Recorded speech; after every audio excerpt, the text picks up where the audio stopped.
Muito bem, vamos em frente. O ministro Alexandre de Moraes do STF retirou o sigilo dos vídeos da delação de Mauro Cid, ex-ajudante de ordens de Jair Bolsonaro.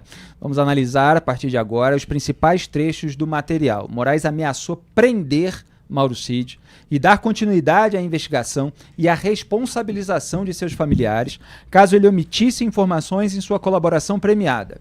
Essa hipótese foi levantada pela Polícia Federal e comunicada a Moraes. A hipótese que ele estava omitindo informações, quer dizer, havia uma suspeita da PF. Vamos acompanhar um trecho da audiência realizada em 21 de novembro de 2024 e depois a gente vai relembrar alguns elementos importantes nesse debate que está muito confuso, mas aqui a gente bota a bola no chão, traz as questões para os seus fundamentos, sem usar narrativas para manipular. A gente busca aqui manter a coerência e os princípios, ao contrário de muita gente. Vamos ver o vídeo, pode soltar. Por que fiz esse breve resumo? Porque essa audiência foi convocada como mais uma tentativa de permitir ao colaborador que preste as informações verdadeiras. Já há o pedido da Polícia Federal, já há o parecer favorável da Procuradoria-Geral da República pela imediata decretação da prisão, do retorno à prisão do colaborador. Então, aqui é importante, e exatamente por isso, a fim de possibilitar uma reflexão maior do colaborador com seus advogados, para que esclareça omissões, contradições na sua colaboração, sob pena não só da decretação de prisão, como também da cessação da consequente rescisão da colaboração, e eventual rescisão englobará inclusive a continuidade das investigações e responsabilização do pai do investigado, de sua esposa e de sua filha maior. Eu gostaria de saber se o colaborador está plenamente ciente das consequências da manutenção dessas omissões e contradições. Sim, senhor. Então, Cristina, vamos transcrever o ministro relator. Muito bem, a gente mostrou no fim do último bloco o Alexandre de Moraes ameaçando prender e até dar continuidade à investigação e responsabilização dos familiares do Mauro Cid. Ameaçando prender o Mauro Cid por omissão no acordo de colaboração premiada e retomar aquelas investigações sobre os familiares. Citou ali pelo menos 3. E agora vamos relembrar o que Gilmar Mendes, também ministro do STF, dizia em 2023 a respeito da Lava Jato, que ele tanto demonizou. Gilmar afirmou que houve prática de tortura usando o poder do Estado e que isso é coisa de pervertidos, quando ele se referia a quê? A fechar a colaboração premiada com pessoas presas. A, na verdade, só liberar, só soltar quando a pessoa confessasse, passasse informações e fechasse o acordo, que é aquilo que está acontecendo nesse momento no Supremo Tribunal Federal. Pode soltar, produção. Estou lendo e recomendo que todos leiam o livro publicado por Emílio Odebrecht. São páginas que envergonham a justiça. São páginas que envergonham a justiça. O que se fez em Curitiba, nessa chamada República de Curitiba com a Lava Jato, nós temos que, na verdade, fazer um escrutínio muito severo, muito severo, muito severo.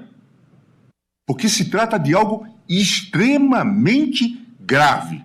E eu já disse isso aos colegas do STJ. Tem que se perguntar que erros que se está cometendo para admitir gente tão chinfrim, tão desqualificada.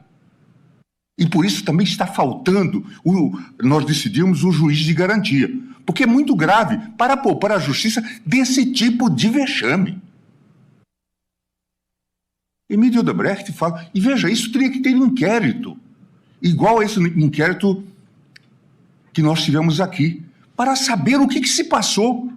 Porque as pessoas só eram soltas, ministro Fachin, liberadas depois de confessarem.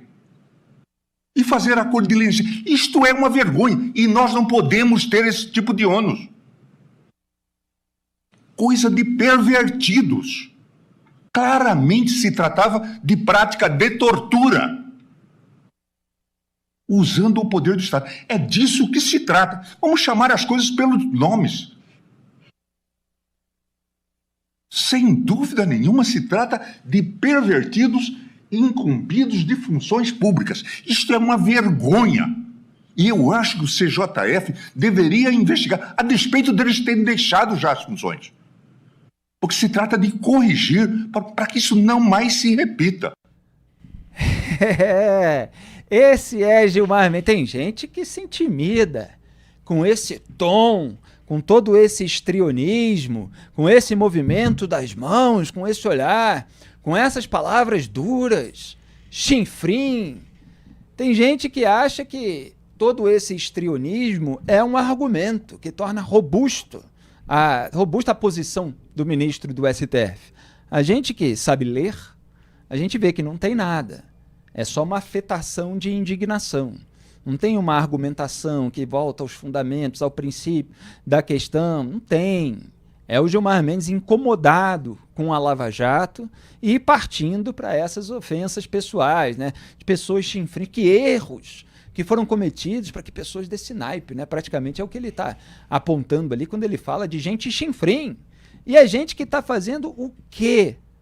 Na visão dele, que estava fechando acordo de colaboração premiada com pessoas acusadas de crimes que estavam dispostas a confessá-los e a entregar outras pessoas envolvidas num esquema criminoso.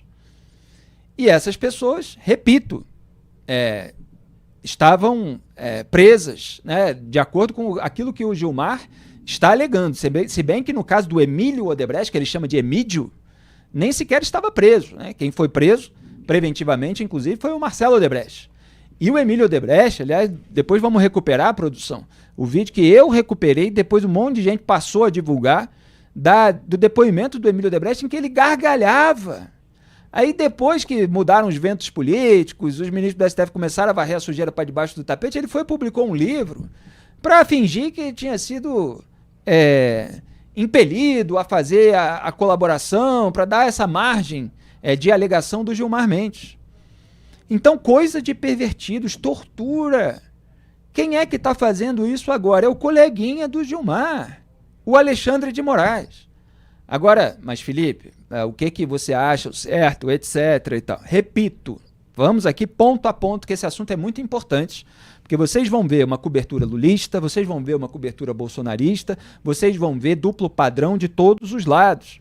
Aqui a gente vai mostrar que tem base, que tem princípio. Colaboração premiada é um instrumento legítimo, importante, que foi demonizado com as pessoas que se incomodaram com a descoberta de esquemas de pessoas poderosas do país e que, no entanto, precisa ser preservado. Então, o próprio STF, ele está aí supervisionando o caso do Rony Lessa, assassino da vereadora Marielle Franco. Foi fechado colaboração premiada com ele quando ele estava preso. Por quê? Porque é um assassino que não pode ficar solto, evidentemente. É um risco para a sociedade e precisa pagar pelo crime que cometeu. E ele é o executor. Então ele precisava entregar o mandante. É interessante fazer uma colaboração premiada com o executor para entregar o mandante? O Estado tem interesse nisso? Tem que ter. A sociedade precisa dar o castigo para o mandante nos termos da lei, evidentemente.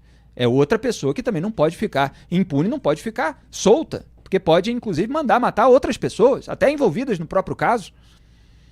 Então, se você tem um sequestrador que está preso e que a polícia conseguiu encontrar porque ele foi cometer outro crime ou porque ele saiu do cativeiro para pegar alguma coisa, etc., e ele quer fazer uma colaboração e ele oferece dizer onde estão os reféns, que ainda são vítimas daquele crime, tem que fechar uma colaboração premiada. É preciso ter essa margem, esse instrumento para que isso aconteça? Sim, é fundamental. Então, o instrumento é legítimo. E no caso da Lava Jato, foi uma minoria de colaborações fechadas com pessoas presas. 20%, 80% foram com pessoas que estavam soltas, inclusive Joesley Batista não estava preso ainda. Aumentava o volume de provas contra ele, ele percebeu que iria se encrencar e começou a falar daquele jeito dele, que a gente conhece. Então, qual é o problema aí? Você tem o duplo padrão no Supremo Tribunal Federal. Quando é conveniente, se demoniza o instrumento. Quando é conveniente, também de uma outra maneira para o Supremo Tribunal Federal, se usa o instrumento. E aí tem o tom do Alexandre de Moraes. O Alexandre de Moraes mostra que o Mauro Cid precisa estar ciente de que se ele omitir alguma coisa, se ele ousar omitir alguma coisa, ou entrar em contradição e não esclarecer, ele vai ficar preso, e não só vai ficar preso, serão retomadas as investigações e a responsabilização dos seus familiares, de pessoas próximas. É legítimo, aí eu vou além, porque aqui a gente vai analisar em minúcia, eu peço até perdão por me estender, mas é legítimo que num acordo de colaboração se preveja, eventualmente, poupar familiares sobre os quais existem provas e a investigação andaria, etc. Eu considero legítimo que isso faça parte de um acordo, porque a gente sabe pelo histórico que alguns criminosos resolvem fazer a colaboração premiada e entregar os tubarões para os quais eles serviram, ou que são seus cúmplices, quando eles percebem que não só eles estão encalacrados, mas que a esposa, os filhos, etc., eventualmente, que eles próprios usaram para lavar dinheiro. É muito comum, caso do criminoso, que tem o dinheiro depositado em mecanismo de lavagem na conta da mulher, na conta da filha. Então, quando ele vê que a investigação vai prejudicar outras pessoas por culpa dele, eventualmente ele tem um resquício ali de preocupação e acaba fechando uma colaboração premiada. Então, também considero legítimo isso, para deixar clara a análise, porque muita gente faz análise aí sem transparência nenhuma por oportunismo. Agora, o Moraes, ele vem fazer a declaração num tom que é desconexo daquilo que os ministros do STF vinham defendendo e que ainda é um tanto agressivo, vamos dizer assim. Quem viu aqui um vídeo desse em que se ameaça um colaborador com investigação de familiares e responsabilização deles, o que viria só depois da investigação, parece, mas o Moraes já coloca ali. Quem viu isso num juiz da Lava Jato? Cadê o vídeo do Sérgio Moro ameaçando que uma investigação fosse retomada com a responsabilização dos familiares caso fulano não esclarecesse algum aspecto que eventualmente estivesse omitindo de acordo com a polícia? Não tem. Então, assim, se o juiz falar que, olha, o senhor está ciente de que eventuais omissões vão render a perda dos benefícios acordados, etc., de uma maneira mais formal, mais protocolar, ok. Agora, o Moraes, ele é vítima dessa turma, né? O Mauro Cid estava na chamada organização criminosa que visava neutralizá-lo, ele está ali interrogando, a fala dele tem esse componente agressivo e está em desconexão com o que foi defendido no passado. Então, está tudo errado, né? Mas aqui a gente coloca as coisas no seu devido lugar. Duda Teixeira. E, Felipe, a Justiça, o Ministério Público também acaba hierarquizando, né?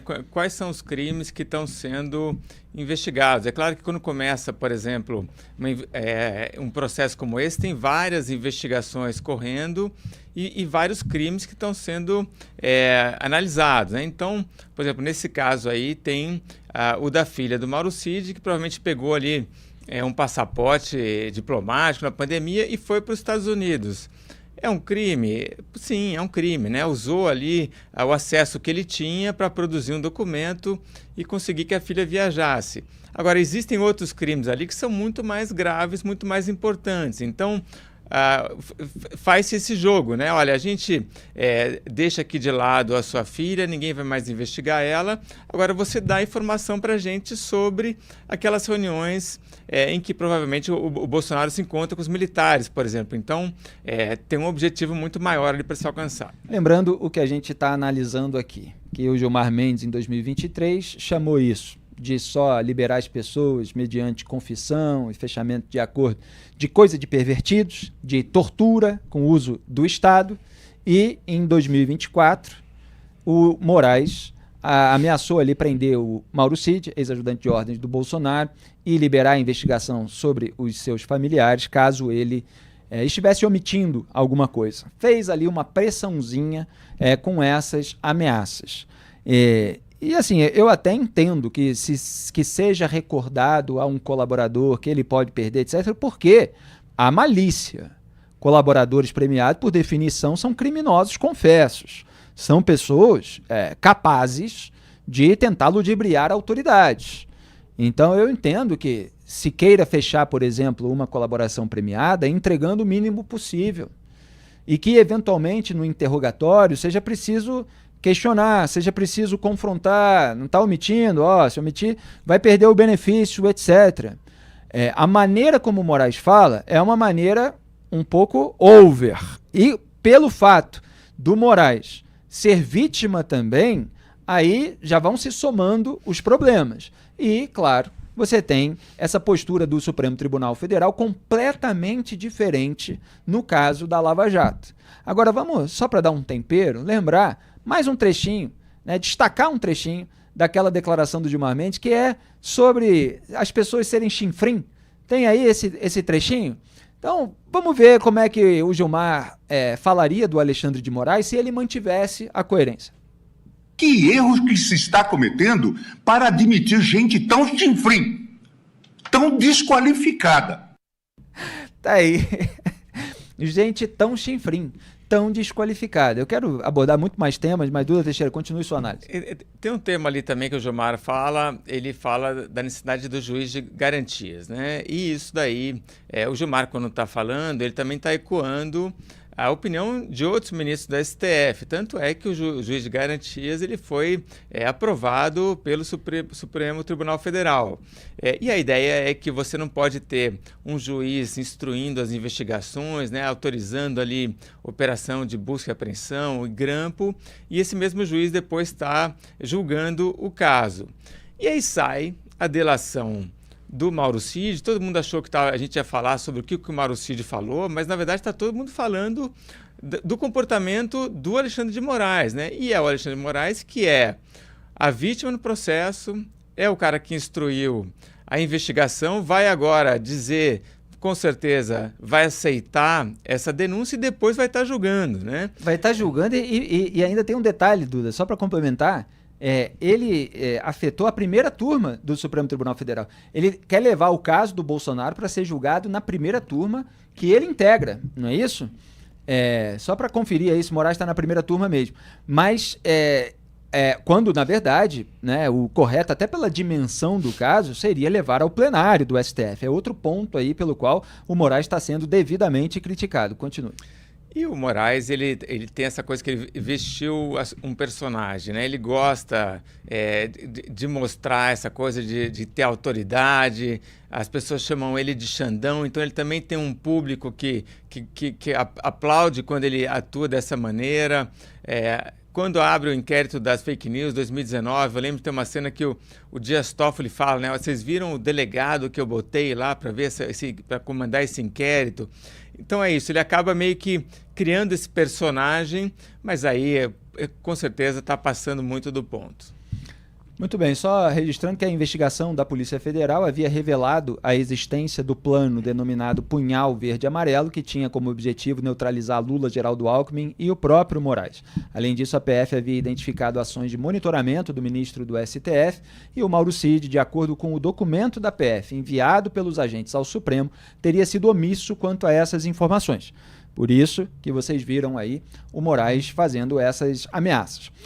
Ameaças aqui no sentido, evidentemente, jurídico, para a gente distinguir, né, de uma ameaça de violência e qualquer outra coisa. Ele estava falando, você está ciente de que se você omitir, você vai perder os benefícios, que os seus familiares voltarão a ser investigados, responsabilizados, etc. Sim, senhor. Mauro Cid baixou a cabeça ali, falou que sim, como quem diz, eu não vou omitir nada, né?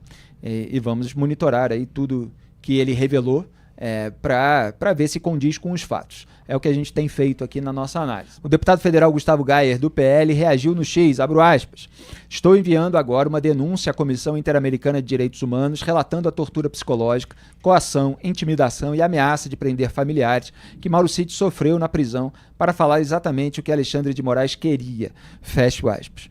Então, vocês vejam que a declaração e diante do histórico do STF dá margem aí a que a oposição, alinhada, evidentemente, aos bolsonaristas que estão encalacrados com a justiça, aleguem que tudo isso fez com que o Mauro Cid dissesse simplesmente o que o Moraes queria, como se não fosse exatamente aquilo que aconteceu. Então, essa é a narrativa aí que alguns estão querendo emplacar na esteira desses problemas no Supremo Tribunal Federal. Aqui a gente vai analisar cada elemento. A gente separou também a reação do ex-juiz e agora senador Sérgio Moro lá no X, comentando, aliás, o vídeo que eu editei. Abro aspas. A reação à Lava Jato foi política, não tem nada de direito na reação. Né? Nela ele botou entre parênteses, na reação. Então, ele está, na verdade, comentando aquilo que eu tinha analisado da seguinte maneira. Pode voltar para mim aqui, produção? Eu comentei, ao publicar o vídeo do Moraes e do Gilmar juntos, o seguinte: repito e comprovo pela enésima vez. A retaliação à Lava Jato nunca se deu em razão dos métodos atribuídos à Força Tarefa Anticorrupção e hoje utilizados pelo STF, mas sim em razão dos alvos poderosos cujos esquemas ela revelou. Já escrevi várias vezes no portal antagonista.com.br que essa fase pós-Lava Jato está confirmando cada vez mais isso. Que o problema não eram os métodos, eram os alvos, porque os métodos estão sendo utilizados agora, os métodos que eles recriminaram. Por quê? Porque vários desses métodos, obviamente, eles falseavam, dizendo que a Lava Jato fez isso, fez aquilo, etc., mas havia diversos métodos absolutamente legais, eles são importantes para desvendar crimes. Então aqui a gente não está sequer recriminando que haja a colaboração do Mauro Cid no momento em que ele está preso, que haja ali a hipótese de ele voltar para a cadeia, se ele omitir alguma coisa. Não, não é isso. O que a gente está recriminando é que o STF haja por conveniência e não por princípio. E aí o país vira esse país, o Brasil, da insegurança jurídica. Duda. Comentar essa postagem do Gustavo Gayer, ele fala assim: eu vou levar esse caso para a Comissão Interamericana de Direitos Humanos. E aí a gente tem um fenômeno agora no Brasil recente, que é tanto a Corte Internacional de Direitos Americanos, que tem a comissão, ou o Tribunal Penal Internacional, que fica em Haia, o TPI, viraram ali meio que uma panaceia, né? Uma planta que vale para todos os males, né? Ou um coringa, né? Que você usa como você quiser. E aí qualquer grupinho de oposição aqui que se sente de alguma maneira prejudicado fala: eu vou acionar a CIDH. E a CIDH agora está na moda, né? Porque veio agora o sujeito, o relator de liberdade de expressão, então acho que estava na cabeça dele, né?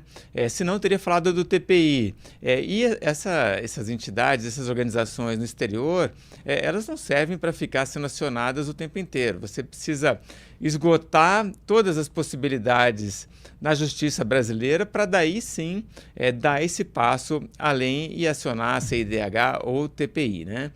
Mas enfim, é uma coisa recente da política brasileira que acha que eles podem ser acionados a qualquer momento. E eu nunca vou deixar de lembrar, por mais que os bolsonaristas detestem, que foi o próprio bolsonarismo que sabotou a investigação pela via constitucional de ministros do STF, quando Flávio Bolsonaro e Jair Bolsonaro, aliás, com apoio de Eduardo Bolsonaro nas redes sociais, atuaram para barrar a CPI da Lava Toga, que investigaria Dias Toffoli pela abertura do inquérito das fake news, que foi o primeiro a ser relatado, sem sorteio, por Alexandre de Moraes. E aí ele virou esse relator geral da República a ponto de ser o relator e interrogador em casos em que ele próprio é vítima. E ainda vai julgar no Supremo Tribunal Federal, com a patota dele. Bom, antes de ameaçar prender Mauro Cid, Moraes afirmou que na colaboração premiada não há essa ideia de que eu só respondo o que me perguntam. Vamos assistir. Nos termos da colaboração premiada, na cláusula, na parte 4, dos benefícios pleiteados pelo colaborador, 1. Perdão judicial ou pena privativa de liberdade não superior a 2 anos. 2. Restituição de bens e valores pertencentes ao colaborador que efetivamente tiverem sido apreendidos. 3. E saliento esta parte pela importância, extensão dos benefícios para pai, esposa e filha maior do colaborador no que for compatível. E 4. Ação da Polícia Federal visando garantir a segurança do colaborador e seus familiares, bem como medidas visando garantir o sigilo dos atos de colaboração. Esses são os benefícios pleiteados. Agora, o colaborador tem também, não só benefícios, tem também obrigações. E as obrigações, a maior delas, das obrigações é falar a verdade, é não se omitir não se contradizer. Não há na colaboração premiada essa ideia de que só respondo o que me perguntam. Não. No final do último bloco, a gente estava exibindo o vídeo do Moraes falando sobre os deveres do colaborador, daquele criminoso confesso que fecha a colaboração premiada, e ficou um pouco pendurado ali no nosso comercial, porque o vídeo era muito longo, mas deu tempo, acho, de vocês me ouvirem comentar, de que, olha, o Moraes, ele defende a liberdade de expressão do colaborador, pelo menos essa, né, Duda Teixeira? Pelo menos essa. Quer dizer, quando ele diz assim, não, colaboração não tem essa de, só vou responder o que me perguntam. Não, tem que colaborar. Se não colaborar... Então, assim, colaborar significa falar espontaneamente sobre aquilo que de fato aconteceu. Então, que bom, né, que o Moraes defende a liberdade de expressão de alguém. Agora a gente sabe de quem, né, dos colaboradores premiados. Agora, a gente sabe também que ele gosta mais quando as pessoas falam o que ele quer, né? O bolsonarismo vai tentar usar isso para emplacar a narrativa de que tudo que o Mauro Cid falou sobre o Bolsonaro é mentira, etc. E a gente precisa lembrar o seguinte... claro que pode haver determinados elementos a serem contestados numa defesa jurídica técnica, mas do ponto de vista aqui geral, sobre o relatório da Polícia Federal e a denúncia da Procuradoria-Geral da República, a gente precisa registrar, enfatizar o que já fez ontem, aqui no Papo Antagonista, que há diversos outros elementos, para além dos relatos do Mauro Cid, que comprometem o Jair Bolsonaro e que comprometem, evidentemente, outras pessoas que foram indiciadas pela PF e denunciadas pelo PGR Paulo Gonet. Então o Duda até listou ontem no programa, você tem diversos arquivos de computador que foram resgatados, você tem as trocas de mensagens. Então, assim, não é só, o Mauro Cid fechou a colaboração e ele começou a falar... simplesmente relatos orais, verbais. Não, você tem o celular com as mensagens daquela época que ele trocou com diversas figuras daquilo que está sendo chamado de organização criminosa. Inclusive mensagens mostrando como ele ria, né, dos trouxas que acreditavam nas presepadas que eles plantavam na internet contra as urnas eletrônicas. Então, assim, você tem diversas mensagens, você tem o monitoramento dos celulares, onde estavam aquelas pessoas, você tem os testemunhos até do comandante da aeronáutica, do comandante do exército, sobre o Bolsonaro ter consultado ambos a respeito de um golpe de Estado travestido, de medida constitucional. Você tem registros de entrada e saída dos gabinetes, da residência, do Palácio do Planalto. Tem uma série de outros elementos que são comprometedores. A gente fez um resumo ontem no programa, quem perdeu assista, e quem tem paciência lê as 270 páginas. Quem não tem e tem político de estimação, fica acreditando em qualquer narrativa rasteira que é atirada em rede social. Diga, Duda. E a fatídica reunião entre o Bolsonaro e os comandantes militares, né, onde está ali muito clara a tentativa de tentar dar um golpe, foi admitida pelo próprio Bolsonaro, né? A gente estava conversando sobre isso hoje à tarde. O Bolsonaro deu uma entrevista no final do ano passado para a Rádio Gaúcha. Exato. E ele fala, não, a reunião aconteceu, a gente estava pensando em hipóteses. Mas aí ele comenta o inquérito da PF, né, que tem ali o depoimento do Freire Gomes, o general Freire Gomes, que se recusou a dar um golpe de Estado, ele e o Batista Júnior. Ele fala assim, olha, o que o Freire Gomes falou não foi em golpe, o que se falou ali foi em estado de sítio, estado de defesa e GLO. Né? Quer dizer, a palavra muda, mas assim, também não faria um sentido um estado de sítio, um estado de defesa ou uma GLO quando não aconteceu nada de errado, né? Foi só uma eleição que tinha acontecido no Brasil e na qual ele perdeu, né? É isso. Muito bem, vamos seguir adiante. O Moraes também disse que, aliás, a gente está separando, tá, o trecho que eu tinha resgatado e que muita gente usa atualmente do depoimento do Emílio Odebrecht, o Emídio, segundo o Gilmar Mendes, dando gargalhadas. A gente conseguiu, a produção já colocou na agulha.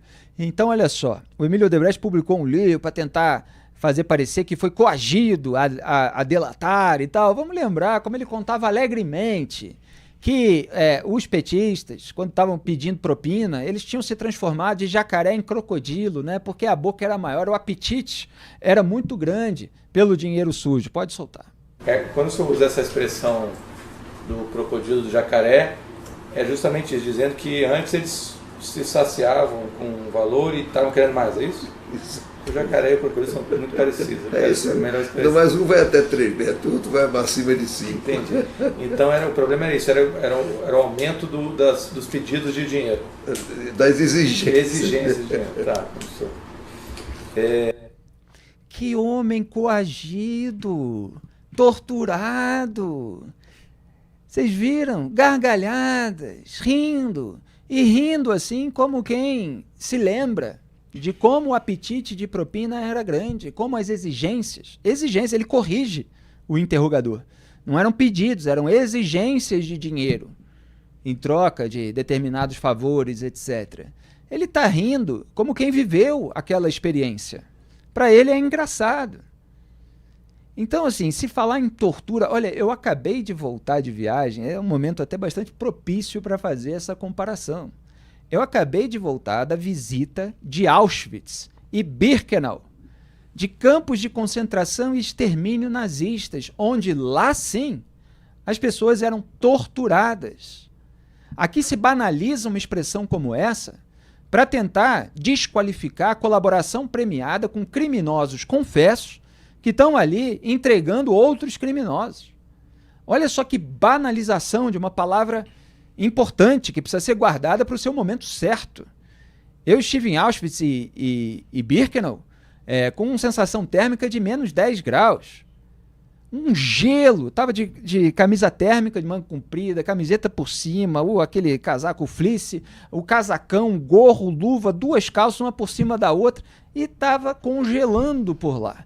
Muita gente, criança, mulher, chegou lá, deportado de outros países, de outras cidades, para fazer trabalho escravo e morreu congelado, morreu de frio. Outros que não morreram de frio, morreram de fome. Tem a cela, inclusive, da fome, de pessoas que eram castigadas porque outras pessoas tentavam fugir e aí os nazistas castigavam pessoas que ficaram. Tinha gente que era arrastada, né, em massa para as câmeras de gás, que os nazistas desenvolveram justamente para acabar com o inconveniente na visão deles, que os judeus causavam até na morte, né, de gastar bala, de munição, com fuzilamentos, etc. Muito trabalho, né? A câmara de gás matava muita gente, eles conseguiam matar milhares por dia, e depois ia para o crematório, está tudo lá. Você tem a sala da câmara de gás, você tem ali os fornos do crematório. Então aquilo que é tortura de verdade não é um empresário de uma ala podre da elite brasileira gargalhando, falando sobre aqueles que pediam propina com boca de crocodilo. Então vamos aqui falar a realidade como ela é, usar as palavras direito. Não é isso que o Gilmar estava pregando? Duda, você quer acrescentar alguma coisa? Porque eu vim aqui comentando de uma maneira incisiva esse duplo padrão do Supremo Tribunal Federal, mas a gente ainda tem vídeos para mostrar. Deixa eu mostrar mais um que tem a ver, e aí você já comenta tudo. O Moraes quase, também, na verdade, ele também disse que aquela era a última chance de o colaborador dizer a verdade, e cobrou Mauro Cid a falar o que sabia sobre a participação de Bolsonaro e militares no plano Punhal Verde e Amarelo. Vamos acompanhar. A colaboração premiada ela não pode ser seletiva e direcionada. Ela não pode ser utilizada para proteger alguns e prejudicar outros. Aqui, o colaborador, ele dá os fatos. Quem analisa quem será processado ou não é o Ministério Público. É o Procurador-Geral da República. E quem analisa após a denúncia, eventual denúncia da Procuradoria-Geral da República, se haverá culpabilidade ou não, é o Supremo Tribunal Federal. Não é o colaborador que, desde o início, analisa, esse não fez nada, não. Eu quero fatos. Por isso que eu marquei essa audiência, eu diria que é a última chance do colaborador dizer a verdade sobre tudo. Eu vou passar a palavra a ele, só que eu já... Porque depois, e quero aqui, para não dizer que eu não avisei, depois eu tenho aqui um relatório detalhado, não só da investigação, como do novo relatório que a Polícia Federal está apresentando agora, encerrando a investigação sobre a tentativa de golpe com 700 páginas detalhadas. Então, eventuais novas contradições não serão admitidas. Então, antes de passar a palavra ao colaborador, Eu quero que ele diga o que sabe, mas especificamente em relação ao presidente da República, ao ex-presidente da República, Jair Bolsonaro, as lideranças militares citadas, General Braga Neto, General Heleno, General Paulo Sérgio, General Ramos e eventuais outros que ele tiver conhecimento, quero que ele diga qual a participação dessas pessoas na operação conhecida como Punhal Verde Amarelo, realizada pelo Grupo Copa 2022, mas não só em relação a isso. No financiamento e organização dos acampamentos nos quartéis, em especial de Brasília, e nos atos que levaram à tentativa de golpe de Estado do dia 8 de janeiro. Então são esses 3 pontos principais, são esses 3 pontos. A Operação Punhal Verde Amarelo, financiamento e organização dos acampamentos dos quartéis, em especial de Brasília, e os atos, toda a sequência dos atos que acarretaram na tentativa de golpe do dia 8 de janeiro. Lembrando que o plano Punhal Verde Amarelo previa a neutralização do próprio Moraes. E ele está aí num tom de pressão o tempo todo, Duda Teixeira. E essa Operação Punhal Verde Amarelo, ela também não se baseia só na delação do Mauro Cid. Tem conversas que são feitas depois ali pelo WhatsApp, em que acho que é ele e o Mário Fernandes, se não me engano, que falam da ciência que o Bolsonaro teria dessa operação toda, que era isso, né? Neutralizar o Moraes, acho que essa também que tem neutralizar o Lula e o Geraldo Alckmin, vice-presidente. Exatamente. Reparem, né? O Moraes está reforçando que o Mauro Cid não deve omitir qualquer tipo de elemento. Agora, é claro que você tem o vídeo do Moraes fazendo isso, você tem esse contraste com as declarações dos ministros do STF e as alegações que eles utilizavam contra a Lava Jato para aliviar condenados, como estão fazendo até hoje. A gente deu notícia ontem sobre Dias Toffoli anulando atos da Lava Jato contra Antônio Palocci. Agora, os bolsonaristas vão usar esse vídeo para alegar, como o Gustavo Gaia já está fazendo, que o Mauro Cid é um colaborador que foi direcionado pela pressão do Alexandre de Moraes a entregar aquilo que o Moraes gostaria de ouvir. Agora, a gente precisa voltar àquelas questões de princípio, que o colaborador, ele de fato não deve omitir. O problema aí está na figura do Moraes ser também vítima dessa história e estar interrogando. E, claro, num tom que a gente não está acostumado a ouvir e que não apareceu nem sequer na Lava Jato. Eu considero que, num outro contexto, quer dizer, se o Moraes não fosse vítima, se o STF não tivesse falado tudo que falou e decidido tudo que decidiu contra a Lava Jato, isso aí talvez nem gerasse tanto questionamento. Porque me parece natural que haja, em termos verbais, alguma pressão para que um colaborador não omita nada. Mas o modo como as coisas foram feitas dão margem a esse tipo de alegação e de narrativa. E agora vamos ao trecho em que Moraes questiona Mauro Cid a respeito dos financiadores dos acampamentos que foram montados em frente a quartéis. Na resposta, o Cid afirmou que Bolsonaro, de certa forma, dava esperança de que fosse acontecer alguma coisa, referindo-se a um golpe. Isso, a gente nem precisa do Mauro Cid, né? Que o Bolsonaro estimulou com diversos discursos, que houvesse uma mobilização, que dependia do povo. A gente já mostrou aqui no programa, inclusive em vídeos, dos discursos do Bolsonaro. Mas pode soltar esse trecho. Estão me cobrando se vai ser feito o mesmo churrasco. Obviamente, aqui, quem é o pessoal e carne é dinheiro. Ou seja, quem estava financiando o golpe está cobrando se vai ter o golpe. Isso. O senhor responde... Hã? Nesse sentido. Isso. Isso. O senhor responde. Não, nesse sentido. E o senhor responde, vai sim. Ponto de honra. Nada está acabado ainda da nossa parte. Eu quero saber o seguinte, quem é o pessoal que colaborou e estavam colaborando para o quê? Para o dia 8 de janeiro? Ministro, eu acho que estavam colaborando para manter o pessoal lá. Né? Para manter o pessoal lá. E a pressão estava começando... ainda mais dele, né? Porque ele estava pressionado porque ele conhecia o pessoal de fora, ele tinha contato com o pessoal do agro, e o pessoal do agro não vendo nada acontecer, Eles achavam que ia acontecer alguma coisa. Estavam naquele, hoje vai acontecer, hoje vai acontecer. Então eles estavam nessa angústia de esperar que fosse dado o golpe, de esperar que o presidente assinasse um decreto e as Forças Armadas fizessem alguma coisa. Era o que acontecia, ainda mais nesse período, que foi um período que eles começaram a ir para frente do Alvorada, né? O presidente até falou com eles, né? Alguma coisa, eu creio que foi nesse período. Então eles estavam pressionando, cadê? Nós contribuímos com isso aqui, nós estamos pressionando, nós estamos pedindo, nós estamos falando, né? E cadê? Então foi nesse sentido, né? Que aí ele começou realmente a pressionar e querer que falasse, que tivesse alguma coisa. E a minha resposta foi no sentido que ele estava com o presidente, né? E o presidente, de certa forma, sempre, vou dizer que, usar a palavra que ele dava esperança que fosse acontecer alguma coisa que pudesse convencer as Forças Armadas a fazer alguma coisa. Então esse era o ponto.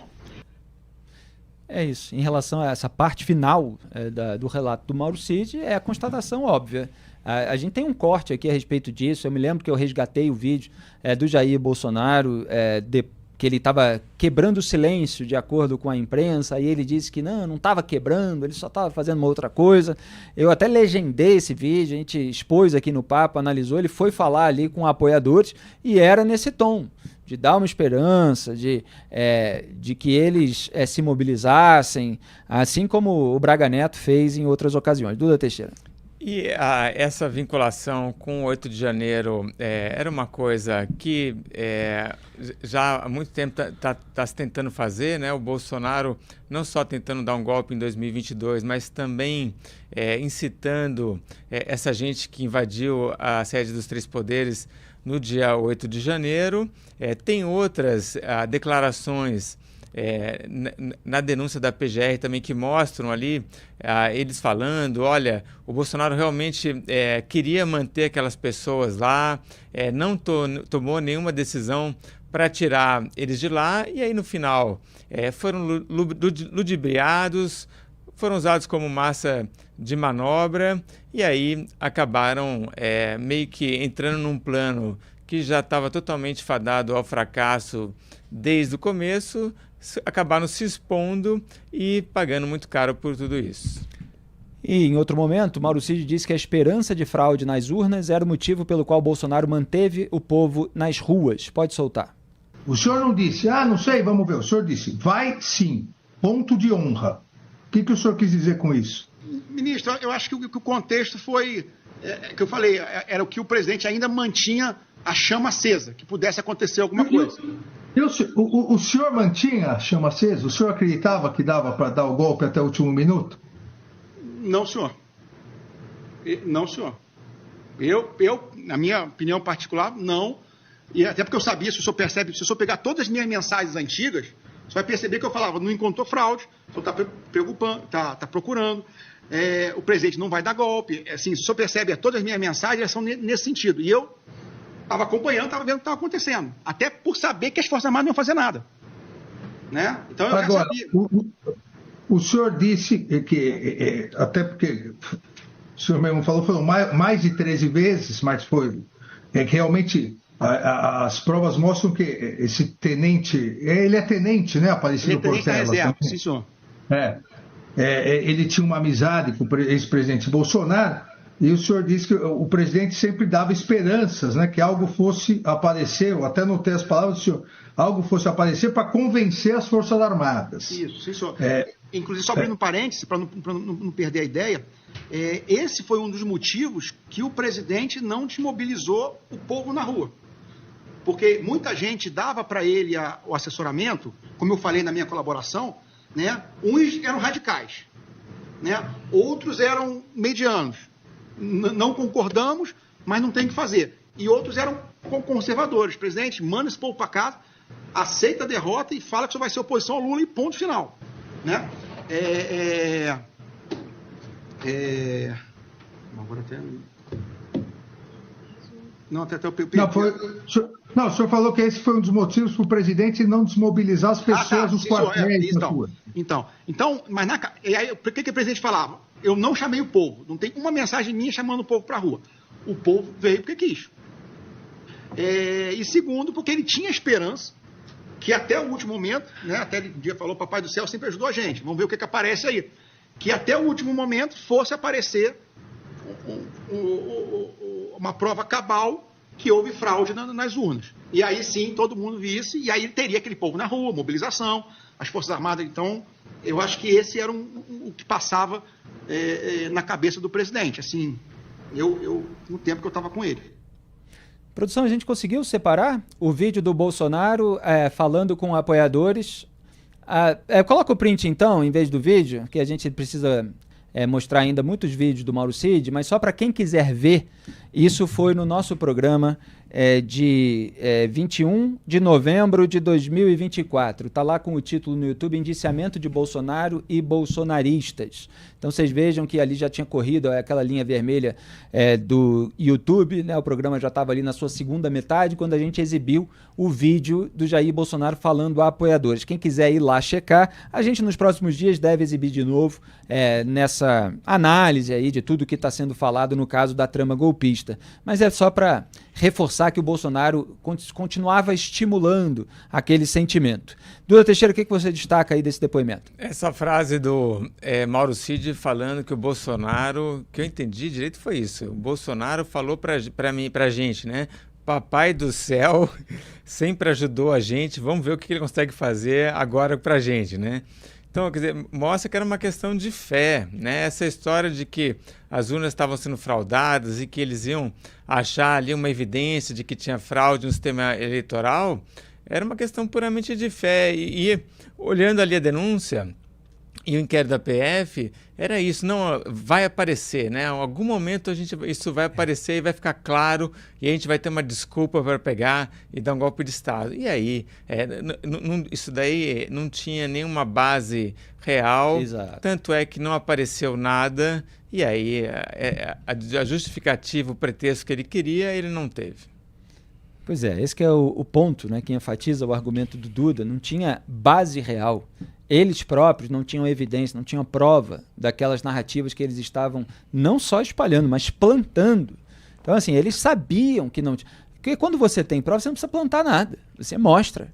Olha, é isso que acontece e tal, não sei o quê. Você não precisa fingir que hackers do interior descobriram algo e tal, como o sujeito foi falar para o Mauro Cid, e aí o Mauro Cid falou, isso aí foi o nosso pessoal, kkkk. Tá lá na mensagem de WhatsApp que a gente já mostrou aqui no programa também.